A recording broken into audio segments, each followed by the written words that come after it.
بسم اللہ الرحمن الرحیم۔ معزز ناظرین، السلام علیکم and welcome to our channel voice of Muslims.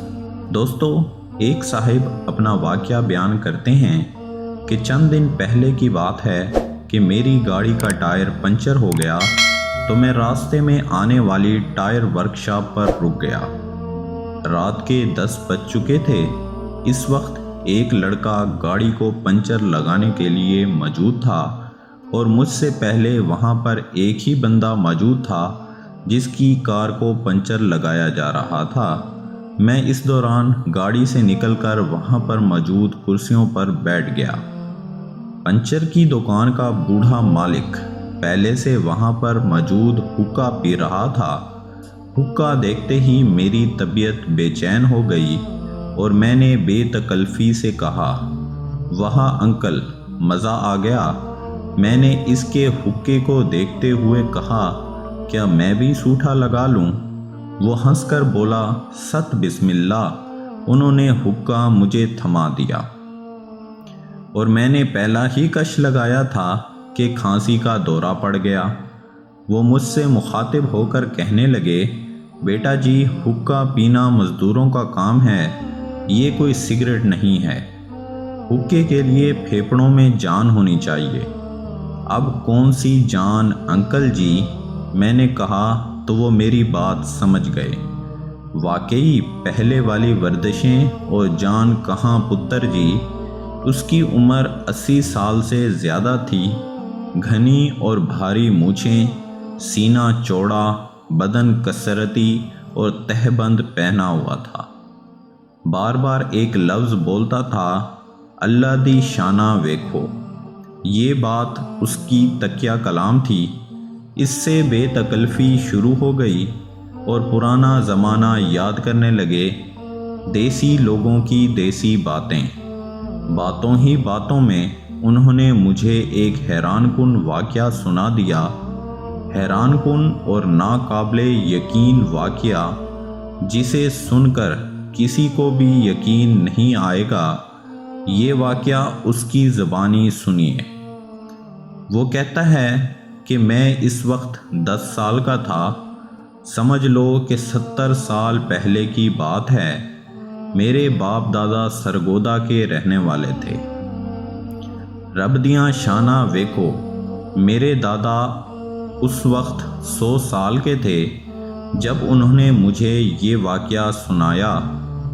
اس وقت کے زمینداروں نے اپنی زمین میں کنواں کھودنے کے لیے کچھ مزدوروں کو بلایا اور کئی روز تک زمینوں میں کنواں کھودتے رہے۔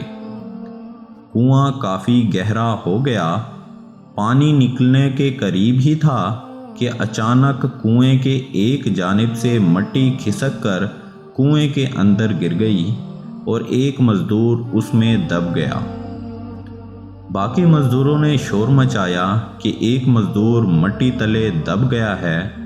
مٹی نکال کر اس مزدور کو نکالنے کی کوشش کی گئی، لیکن کافی مٹی نکالنے کے بعد منصور نامی مزدور جب نہ ملا تو انہیں لگا کہ ہمیں کوئی مغالطہ ہو گیا ہے، وہ مزدور کہیں چلا نہ گیا ہو، اس لیے انہوں نے کنویں میں دوبارہ مٹی ڈال کر اسے بند کر دیا۔ کیوں نہ کہ اب اس جگہ پر کنواں کھودا نہیں جا سکتا تھا اور اسے خالی بھی نہیں چھوڑا جا سکتا تھا کہ کہیں کوئی انجانے میں اس میں گر کر ہلاک نہ ہو جائے۔ یوں ہی زندگی کا پہیہ چلتا رہا۔ 25-30 سال بعد وہ زمیندار فوت ہو گیا۔ اس کی اولاد نے کافی زمینیں بیچ ڈالیں۔ نئے لوگ آئے تو انہوں نے زمینیں آباد کرنے کے لیے فصلیں کاشت کرنا شروع کر دیں تو انہیں بھی ایک کنواں کھودنے کی ضرورت پیش آئی۔ اتفاق سے انہوں نے اس جگہ کو کھودنا شروع کر دیا۔ یہ وہی جگہ تھی جہاں پہلے کنواں کھودا جا چکا تھا اور ایک ثانیہ رونما ہوا تھا۔ مزدور جب کافی گہرائی تک کنواں کھود چکے تب انہیں دھوتی کا کپڑا ملا تو سب پریشان ہو گئے کہ اس گہرائی میں دھوتی کا کپڑا کہاں سے آیا۔ مالکان کو بلایا گیا کہ کھدائی کے دوران کنویں سے دھوتی ملی ہے۔ انہوں نے باقی مزدوروں سے کہا کہ وہ احتیاط سے کھدائی کریں تاکہ دیکھا جا سکے کہ اگر یہ دھوتی کسی انسان کی تھی تو باقی چیزیں بھی اس کی ہیں یا نہیں۔ اب تک وہاں پر موجود کسی کو بھی پتہ نہیں تھا کہ یہاں پر پہلے سے کنواں کھود کر اسے بند کیا جا چکا ہے۔ انہیں انتہائی احتیاط کے ساتھ ہاتھوں اور بیلچوں سے کھدائی جاری رکھی تو اچانک کنویں کے ایک جانب سے چھوٹی سی سوراخ نمودار ہوئی جس میں کوئی انسان لیٹا ہوا تھا۔ ان کی چیخیں نکل گئیں، کیوں نہ کہ وہ انسان زندہ تھا۔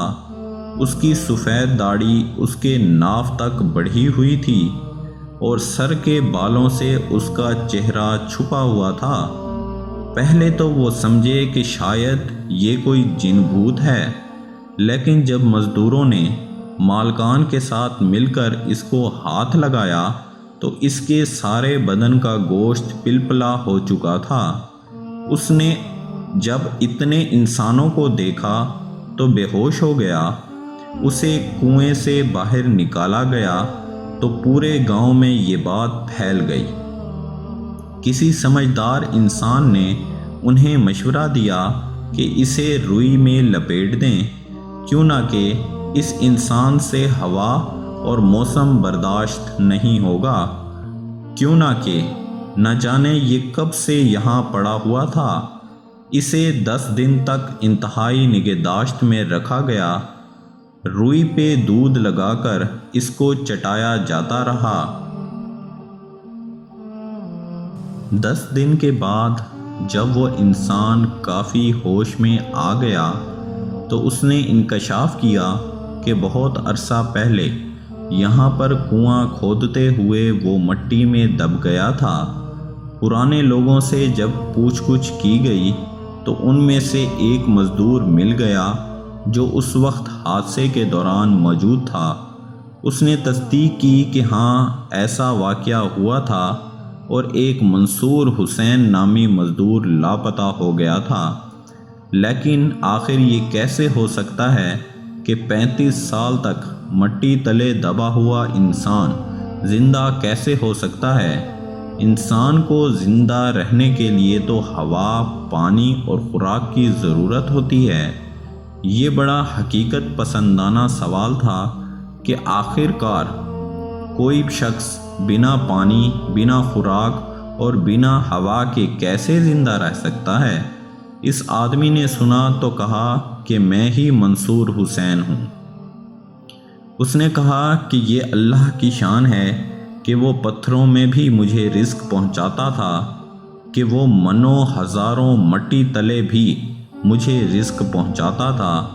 مجھے نہیں معلوم کہ میں کتنے سالوں تک منوں مٹی تلے دبا رہا، لیکن مجھے ایک بات کا علم ہے کہ کبھی میں بھوکا نہیں سویا اور نہ ہی مجھے کوئی وقت گزرنے کا علم ہے۔ میں روزانہ دیکھتا تھا کہ ایک گائے صبح سویرے آتی اور اپنے تھن میرے سامنے کر دیتی۔ میں اس کے تھنوں کو منہ لگا کر دودھ پی لیتا تھا۔ وہ دن میں ایک بار آیا کرتی تھی۔ میں اس اللہ کا شکر ادا کرتا تھا، اور آج اس اللہ کی شان دیکھیے کہ میں دنیا میں واپس آ گیا ہوں۔ اس واقعے کے 10 سال تک منصور حسین زندہ رہا اور اس کے بعد اس کا انتقال ہو گیا۔ بابا جی نے بتایا کہ اس واقعے کو 150-200 سال ہو چکے ہیں۔ یہ واقعہ مجھے اللہ کی شان بتاتا ہے۔ سچ کہا ہے کسی نے کہ جس کو اللہ رکھے اس کو کون چکھے۔ بے شک زندگی اور موت اللہ تبارک و تعالیٰ کے ہاتھ میں ہے۔ اللہ جسے چاہے موت دے اور جسے چاہے زندہ رکھے۔ بے شک وہ اس دنیا کو بنانے والا اور پالنے والا ہے۔ وہ پتھر میں موجود کیڑوں کو بھی رزق دیتا ہے۔ وہ جنگل میں رہنے والے جانوروں کو بھی رزق دیتا ہے۔ اسی اللہ نے منصور حسین کو منو مٹی تلے بھی رزق عطا کیا، کیوں نہ کہ اللہ تبارک و تعالی نے اس کے مرنے کا جو وقت متعین کیا تھا وہ اس وقت نہیں آیا تھا۔ تو پیارے دوستو، اس طرح کے واقعات ہمیں اللہ تبارک و تعالیٰ کی وحدانیت کا یقین دلاتے ہیں۔ اللہ تبارک و تعالیٰ کی قدرت کی نشانیوں کے طور پر ہمیں یہ نظر آتے ہیں۔ وہ بوڑھا پھر سے کہنے لگا، ویکھو اللہ دیاں شاناں، منو مٹی تلے دبیا منصور حسین ایک واری پھر دنیا وچ آ گیا، ویکھو اللہ دیاں شاناں۔ تو دوستو، اللہ تبارک و تعالیٰ کی شان بہت بلند ہے۔ وہ جس کو چاہے پیدا کرے، وہ جس کو چاہے موت دے، یہ سب کچھ دنیا کی ذرا ذرا ہر چیز اللہ تبارک و تعالیٰ کے حکم پر چلتی ہیں۔ تو دوستو، امید کرتے ہیں کہ آج کی یہ ویڈیو آپ کو پسند آئی ہوگی، اور اس ویڈیو کو اپنے دوستوں کے ساتھ شیئر کریں، لائک کریں، کمنٹ کریں۔ ہمارے آنے والی نیکسٹ ویڈیو تک اجازت دیں۔ فی امان اللہ۔